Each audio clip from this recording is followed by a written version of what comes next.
our first speaker will be Professor Aristides Papadakis, who is a professor emeritus of history at the University of Maryland, Baltimore County, who has his PhD from Fordham University. Professor Papadakis is a scholar of Byzantine, medieval, and religious history. He's the author of Crisis in Byzantium, the Filioque controversy and the Patriarchate of Gregory II of Cyprus, 1283 to 1289, and also The Christian East and the Rise of the Papacy, 1071 to 1453. And that book has also appeared in French, Russian, and Greek translations. Furthermore, he was editorial consultant and contributor to the Orthodox Dictionary of Byzantium, and has participated at international conferences at the invitation of several universities and institutions, including the Pontifical Committee for Historical Sciences in the Vatican, the Harvard University Center for Byzantine Studies at Dumbarton Oaks, the University of London, the University of Cyprus, and Fordham. So on the topic of the Christian East and the rise of the papacy, please welcome Professor Papadakis.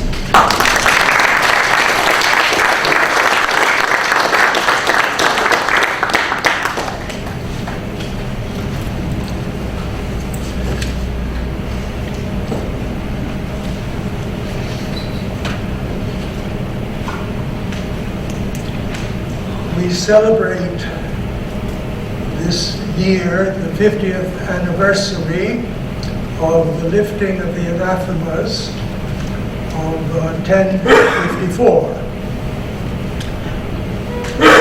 The event of 1965 was a radical departure in church relations, a seismic shift in many ways after centuries of virtually no communication between the churches. It certainly cleansed the atmosphere and certainly opened the doors that, as I just mentioned, had been closed for so many years. It seems so simple to us today, this gesture, so shockingly obvious perhaps that it had not happened earlier, but it did happen. For Byzantine scholarship, for Byzantine historians, the declaration of the 7th of December 1965 is especially significant because it recognized what they had long known, namely that 1054 is a non-date.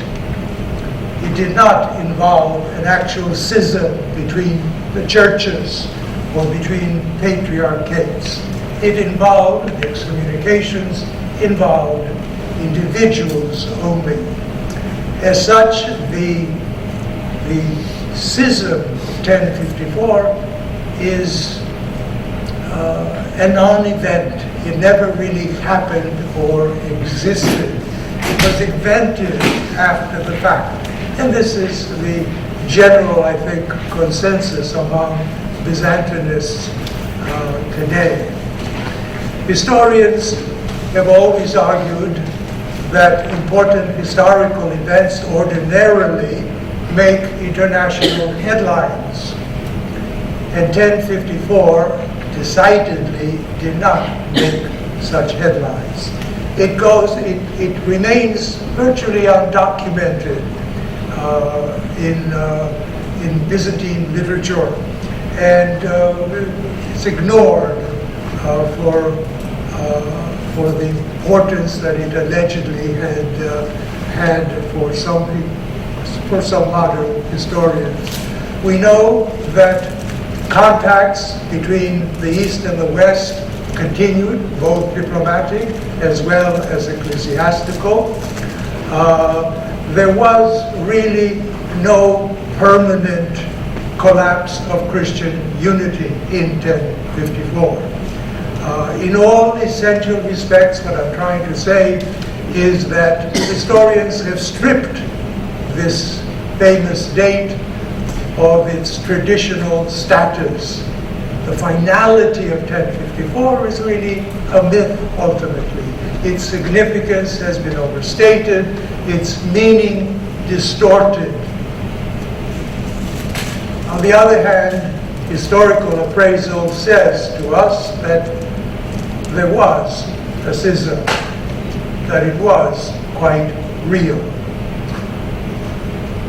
On the other hand, it is commonplace to argue that this schism was not sudden, but progressive. It was a gradual advance toward separation. And like most divorces, I borrow the metaphor of Yaroslav Pelikan, the break between the East and the West came slowly, gradually. It became progressively deeper. The estrangement turned slowly into alienation, then to polarization, then hostility, and then ultimately final separation. It's important to remember that the backdrop to this progressive separation was the Crusades for the next 200 or so years following 1054. And one of the things that characterizes the movement of the Crusading movement, particularly from the Byzantine and ecclesiastical point of view, is ecclesiastical colonialism, and in some areas, Latinization. By that I mean is that the Crusaders were accompanied by Latin ecclesiastics, and you have a Latin hierarchy established in areas which were never under Roman jurisdiction. The Crusade was a movement that did a great deal of harm to Christian unity. It culminates, as many of you probably know, in the Fourth Crusade, which was diverted to Constantinople, which sacked the city, which was in many ways the hallowed shrine of world orthodoxy. It proceeded to systematic destruction, cultural plunder, and so on. One recent historian has argued that in 1204, Venice became the greatest living museum of Byzantine art in the world. Those of you who have visited San Marco and Venice will know that this is really quite true. Parallel to this progressive worsening of relations, we have a progressive growth of papal authority. And it begins already, shortly after 1054, with the so-called Gregorian Reform movement. This movement, important, crucially important for Western developments, and particularly for the renewal of Western Christianity, also made the papacy, gave one of its major aims was to make the papacy the ultimate authority in Christendom. And this became an article of faith, really, and any challenge to it was viewed as schismatic very soon, or even heretical. In simple terms, the institution of the papacy was radically reshaped by the reformers, by the canonists that followed, by the decretists, by the staunch supporters of the papacy and its apologists. For good measure, the papacy also eventually assumed, certainly by the 1300s, some of the features of the Western monarchical tradition. Not the features, it certainly was inspired by them. All in all, what I'm trying to say, the period saw a reactivated papacy. It saw the self-transformation of the papacy into a single juridical center for the Church universal. It is then that its practical and theoretical features were hammered out. Arguably, the interests of the Roman Church were focused almost entirely on the West, this movement that I'm referring to. A new Christian Europe, Western Europe, was envisioned. A new conception of the world was imagined. And this focus ignored, by and large, the Christian East. It ignored, by and large, not totally, the tradition of the Greek fathers. And it ignored, according to many Byzantines, the ancient conception of the Church.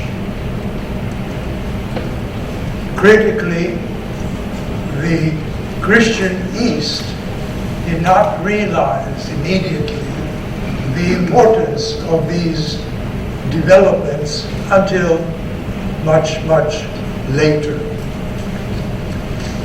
Let me emphasize that fraternal tension, conflict, rivalry, competition existed between the two churches during the first millennium, before 1054. But we should emphasize that none of this tension and rivalry, you can see the rivalry already in the 300s. But this tension and rivalry was never really permanent. It was always managed to be straightened out, to be healed, as it were. And one could argue that Christian solidarity was real. One could argue that the Pope's presvia timis, honorary pride of place in the Church, was rarely, if ever, really questioned. And to quote a recent Pope, this is the period when he said the Church breathed with two lungs. When did the Orthodox East first realize the full implications of the papal claims?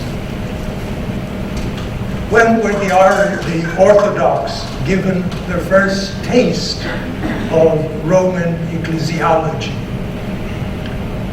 When did they hear the extraordinary claim, as far as the Byzantines were concerned, that the Pope could appoint a Latin patriarch? The answer is 1204. Under the papacy, the pontificate of Pope Innocent III, who probably, undoubtedly, is the greatest of the medieval pontiffs. His pet project during his pontificate was no doubt the Fourth Crusade. And he was very, very unhappy with the results. And he said so, rather loudly. On the other hand, eventually, rather soon, he endorsed the event and he endorsed the appointment of a Latin patriarch to Constantinople. For the Orthodox, of course, this was confirmation by a pontiff of the invasion, the occupation, the destruction of the city. This was, in many ways, what historians would argue today, the point of no return. The real victim of the Crusades, in some ways, was not Islam, but Christian unity. we often think of, well, today I should say, there's much talk about Islam professing a great many things about the Crusading movement. In point of fact, the Crusades only managed to conquer a strip of tiny territory in the eastern basin of the Mediterranean. They did not conquer Islam territorially or geographically speaking. They never really entered Islamic heartland, as it were. So we should emphasize that the greater harm in many ways was Christian unity. It's then that the Orthodox became aware of Western Christian ambition, that it became aware of the threat to Orthodox society, a threat to its values, to its very existence, really.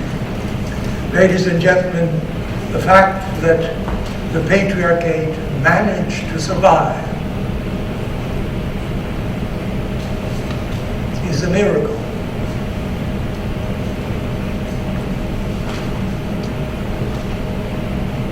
We should emphasize, crucially, I think, in terms of talking about the election and approval of a Latin patriarch to the throne of St. Photius and St. Chrysostom, we should emphasize that the Orthodox patriarchal dignity, the patriarch's jurisdiction, the patriarch's teaching authority are absolutely independent of Rome. This is the case then, it is the case now. Let me just add in parenthesis here about what we are talking about and touching base on what contemporary historiography has often argued. Historians and the historical discipline in general, I'm speaking broadly here, have been allergic to theology, to religion. And it's not surprising that they should view the schism of 1054 or the East-West schism as a cultural or political phenomenon. In other words, they argue that the causal factors are non-theological. It's exclusively a political problem, a problem of history. It's all about the complications generated by history, the historical factors. Let me emphasize that these factors cannot be denied. Resentment is there. The indignities the Byzantine world suffered, the suspicion that was generated, the whole psychological impact of these factors is undeniable. And it's difficult to separate the theological from the non-theological. You can't really quite separate them. They both contributed in a sense. But I think the exegesis, this interpretation, is distorting, and distortions are never trivial. Theological causes should not be exaggerated, but they should not be minimized either. And I think this is probably the best viewpoint of the best that modern Orthodox theologians and historians of the Byzantine period would argue. In plain English, doctrinal differences were compelling. In plain English, Byzantine hostility to Western developments had its substantive theological justification. In plain English, the Gregorian reform was more than a minor shift in papal policy. The reactivated papal monarchy rendered Christian reconciliation dangerously more difficult. Yves Congar, a Dominican father who was a very good friend of the Orthodox and who dealt with these matters, and with particularly 1054, certainly agreed with the consensus that 1054 was a peripheral incident. But he also noted that it was more than a symbol, and that it was also a turning point in terms of certain ecclesiological developments which were already reflected in the actions of Pope Leo IX and Cardinal Humbert, who were, of course, involved in 1054. At its simplest, authority in the Orthodox tradition is distinct from the Western. Western developments, I think I've implied perhaps in what I have already been saying, are a radical departure. And this is how the Byzantines certainly approached it. So much so, a radical departure, that without a solution, they viewed unity impossible. At a minimum, we have two ecclesiological models, mutually exclusive ecclesiologies. We have an ecclesiological impasse, a dichotomy, as it were. Any primacy for the Byzantines stood as direct jurisdictional authority over the Church Universal was for the Byzantines largely alien to what they knew from their knowledge of church history and patristic literature. This transformation of primacy will never do, one Byzantine argued, even if the Latins shake the keys of the kingdom in our faces. Throughout the long Byzantine millennium, the Orthodox rarely hesitated in refusing to take their marching orders from Rome.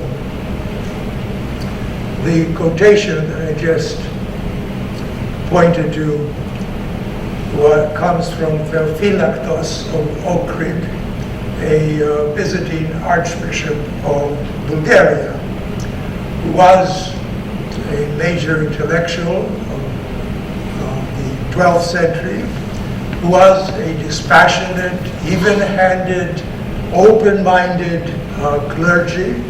clergyman, who openly opposed the radical conservatism of his colleagues, of his friends,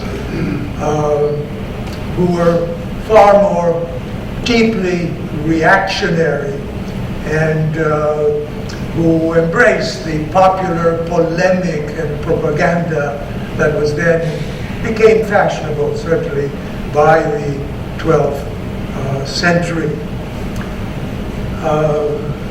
And he argued that minor disciplinary differences, which the popular propaganda and polemic resorted to, the banal issues of liturgical rites and so on, do not divide the churches.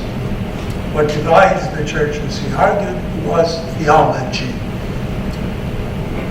And he believed, as did the Christian East, that orthodoxy was simply the church, that it had never resorted to a legally binding authoritarian ecclesiastical structure. He believed that the unity of faith and church order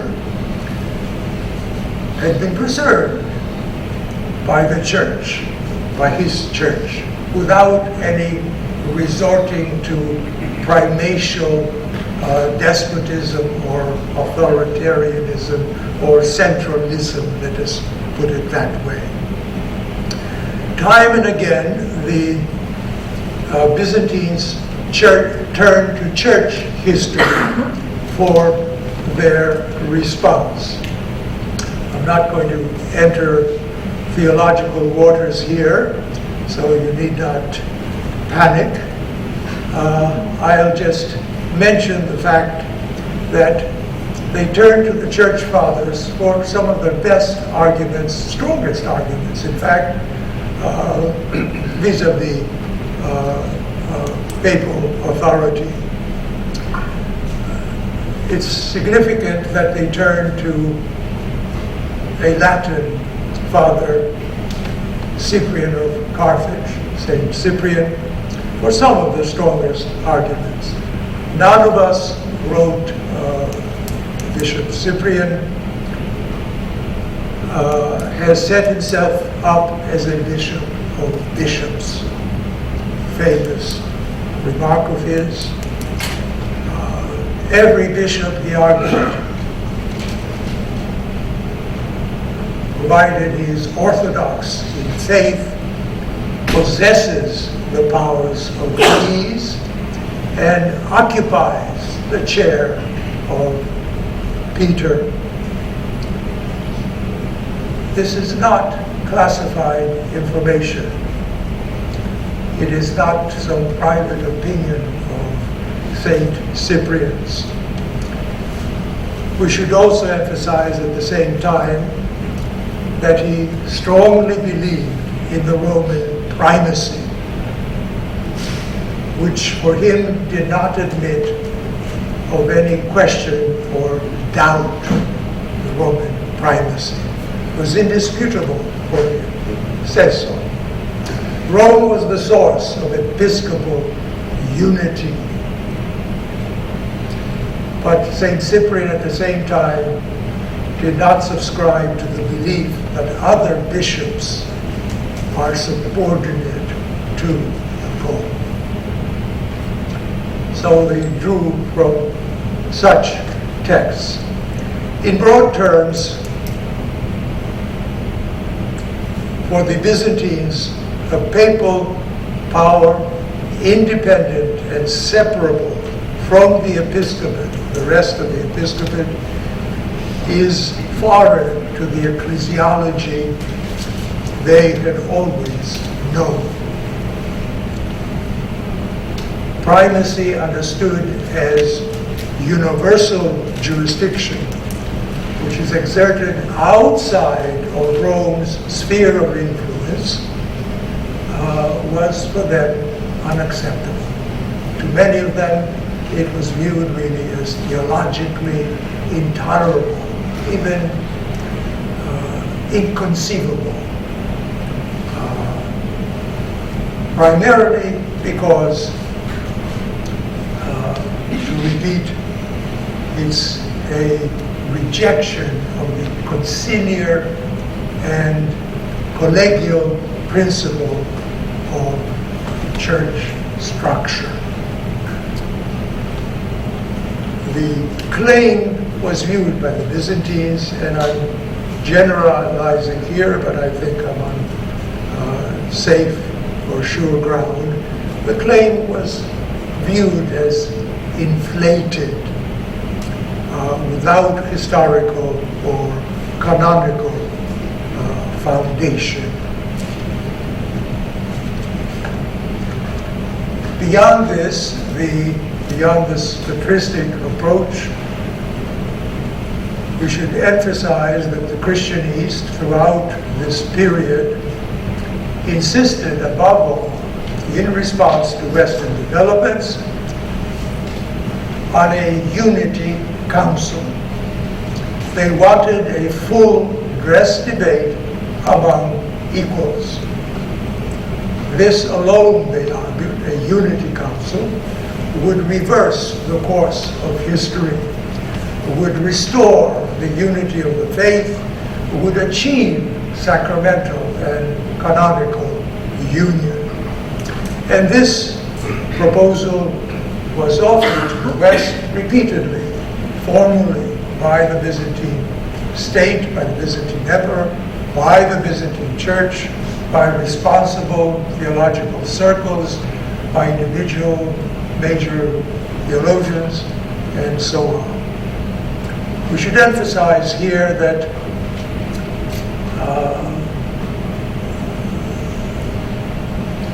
ecclesiastical diplomacy, ceremonial gatherings, exchange of gifts, formal declarations, which are very familiar to us since 1965. We see them every year.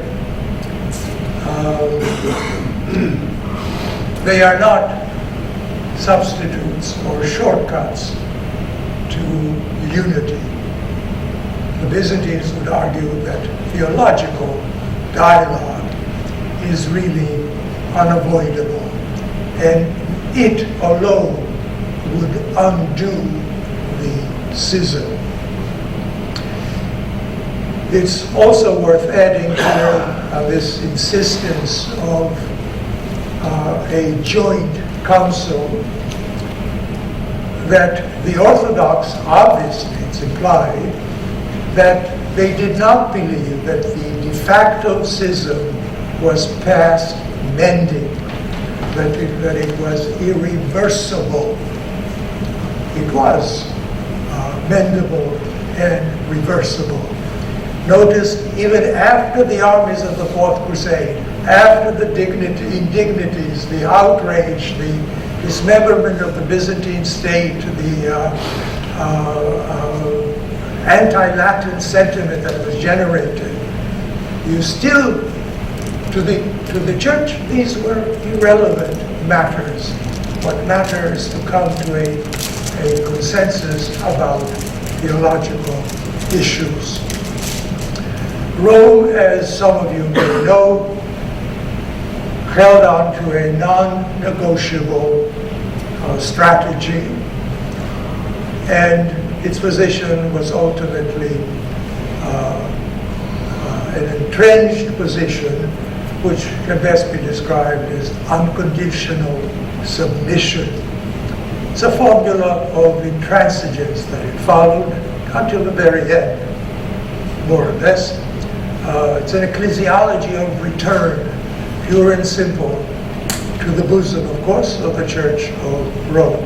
It's best illustrated, as many of you know already, by the Council of Lyon of 1274, a Western Ecumenical Council, which, of course, was not really represented by the Byzantine Church. A handful of the emperor's representatives were there to sign an agreement. There was no discussion. The filioque was dogmatized. The imperial representatives had to sign, rather sing the creed with the filioque. The emperor had to present his own signature to a confession of faith, which was dictated by Rome, sent to him, and so on. This is a good illustration of the force, unity that characterized, as I said, the strategy of Rome.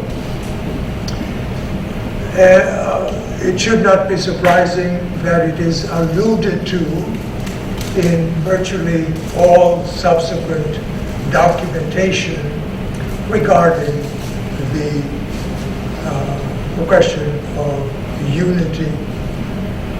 I'll quote just one dialogue that has been preserved for us between the Emperor John Cantacuzenios and the legate Paul, which took place, the dialogue, in the imperial chambers.